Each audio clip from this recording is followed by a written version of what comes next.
بسم الله. السلام عليكم ورحمة الله وبركاته. بقربين قياراتي ولتنو دي بسي ونن الرقب الديسني دي عدي رفي حديثني ارقم ربي صلى الله عليه وسلم حاصب نسا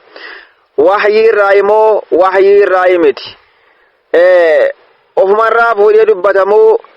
رب ماتو يستي همنان دبتا كجر يجودا كناف رقا ولين ragaa qabadhee isiniif dhiyaadheetiin dhufee jira jechuudha. Kanaafuu obboleeyyan keenya bakka kanaan namoonni baay'een shawwadamaa jiran jechuudha. Jallaalee jala deemuudhaan jallaalee kana jala deemuun immoo nama halaakaa ibliisiin qabachuun oomocha bishaanirraa qabachuudha. Kanaaf oomocha bishaanirraa qabattanii na hambisan seenaa na baasan seenaa tuujii yookaan tuujumatti isin nyaachisa. Kanaafuu suuratu najmii laalladhaa ayata sadiirra wamaa yantiqu anil hawaa wamaa yantiqu ergamaan rabbi sallallahu alayhi wasallam kunooti laal wamaa yantiqu hin dubbatu Muhammad anil hawaa jennaan fedhinnaa lubbuu isaarraa hin dubbatu jee rabbiin. إلا وحي يوحى بيسسا غرسا قدام ملي يجودا إلا وحي يوحى بيسسا غرسا قدام ملي هندبتو يجودا وربي بيسس ملي وفر عفوده هندبتو يلي يجودا كنافو ونرقم ربي دبتو هندو بيسس ربي غرسا بيسس وربي نستهم ملي هندبتو فدنا سارافوده إن هو إلا وحي يوحى laal beeksisa gara isaa godhame malee hin dubbatu. Kanaaf ergamaan rabbii ofirraa fuudhee inaasa'u jechuudha. Ammaasuu quraana kana kan hunga'e eenyu ergamaa rabbiiti sallallahu alayhi wasallam. Waasixaa Jibriilii nutti fide. Waasixaa Jibriiltu ergamaatti gadi fide rabbiirraa fuudhee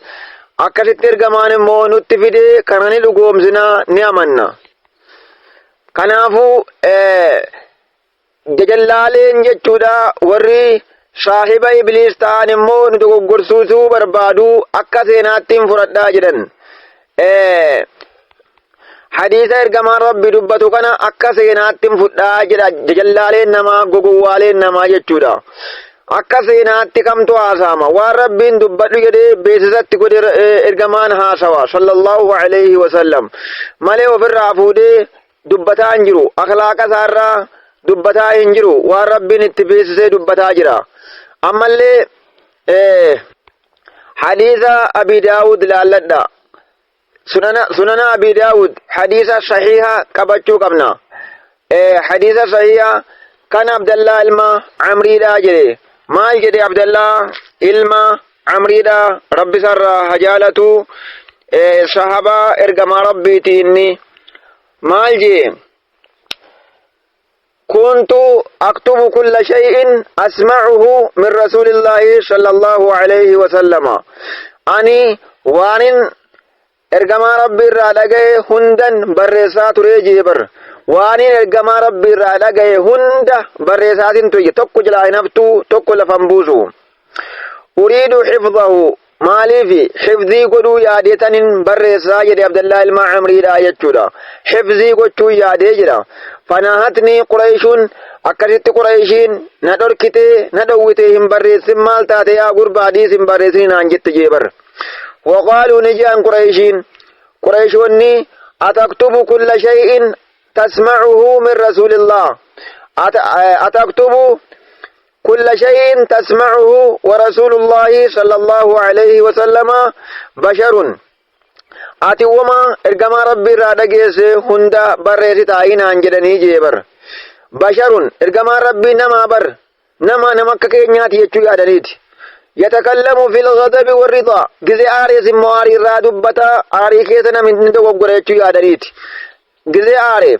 ergama rabbi namaati yatakallamu fil ghadabi warrida aariidhaa fi gizee jaalalaatii fi gizee aarii waan inni dubbatu barreessitaa jedhaniiti Qurayshiin na dhorkanii je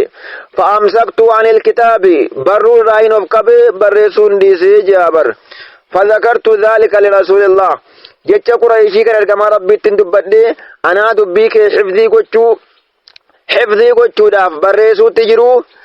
قريشين كنو ارجما ربي جزي آريتي في جزي جاللا جزي آرين قمني ندبتا دبي ساكنا بريس تاين انجرنجي فأوما بأشبعه أكرت ارجما ربي صلى الله عليه وسلم إشارة قدي نأكيكي غرافان ساكيكي جن فقال نجري ارجما ربي اكتب بريس نانجري بريس أتسري جرتا بر دوغنغرا رنجرتو بريس نانجري اكتب بريس فوالذي نفسي بيده يسلبونك وركسا جرتون ككدي ما يخرج منه إلا حق واني أفعان كورابو أفعان ما يخرج منه كان الرامبو جدي شعراقو ديبر أفعان جتشو بأساتي أفعان كورامبو إلا حق نقام عليهم بو بريسي جديتي عبد الله إلما عمري اتهمي جتشو دا كنافو حديثني ارجما ربي صلى الله عليه وسلم وحيته كنرا بيكو في خباتشو دندنيا ونينا كدام ساتسني همو بربادو جلا جلن ديمنا لكل ساقط له لاقط جانبر شوف أول لفا بويفو وانفر تجريا لكل ساقط واللفا بويهند له لاقط لال كفر تجريا هذا وجلا كان دغا غديبر كان ما دبا جالجي تجرا هذا وجلا هذا صاحب إبليسي كان دغا تبر تجرا